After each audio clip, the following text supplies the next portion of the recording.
Just last year, lawmakers proposed more than 1,500 new immigration laws. It's a very difficult issue, especially when children are American citizens, but their parents are not. Our national correspondent Byron Pitts has one family story as we begin our special series, Immigration Nation. It's 5 a.m. This woman's 9 months pregnant, an illegal immigrant fearful of deportation. She's dropped off at a South Texas hospital to undergo a C-section. It's a $4,700 procedure that didn't cost her a dime. A healthy 8.5-pound baby boy born in America. His Mexican mother gives him an American name, Elliot. He's one of an estimated 300,000 children of illegal immigrants born in the U.S. every year.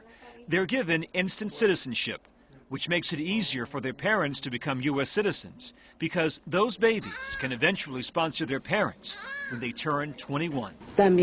As for Elliot's mother, no longer as fearful of deportation, she tells us her name, Fabiola, and her story. So your son is an American citizen. What does that mean to you?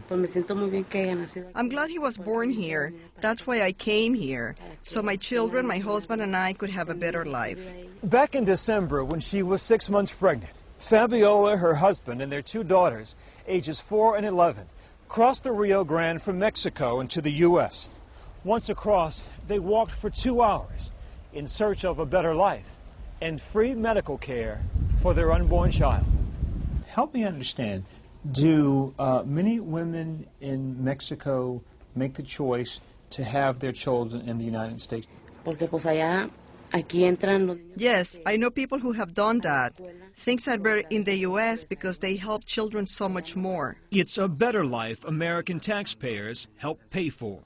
Take health care, for example. An estimated $1.1 billion per year for all undocumented men, women, and children. Joe Riley is the CEO of the McAllen, Texas Medical Center near the Texas-Mexico border.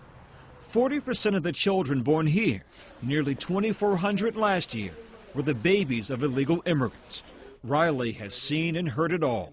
Mothers about to give birth that walk up to the hospitals still wet from swimming across the river and in actual labor. But here to have a child in the But here to have a child in the U.S. McAllen, which is part of a large hospital system, like all hospitals, is mandated by law to treat all emergency room patients, not verify citizenship. We have uncompensated care of over $200 million last year. $200 million? Yes. Of money that you won't ever see again? Yes. It's not fair to the taxpayers who have to foot the bill. This Congress has all but given up on comprehensive immigration reform. But lawmakers like Lamar Smith of Texas want to challenge the 14th Amendment, which guarantees U.S. citizenship to any child born in America. It seems fundamentally wrong that we ought to give the greatest honor our country can bestow, citizenship, to a child whose only connection to this country is that his or her mother came across the border illegally.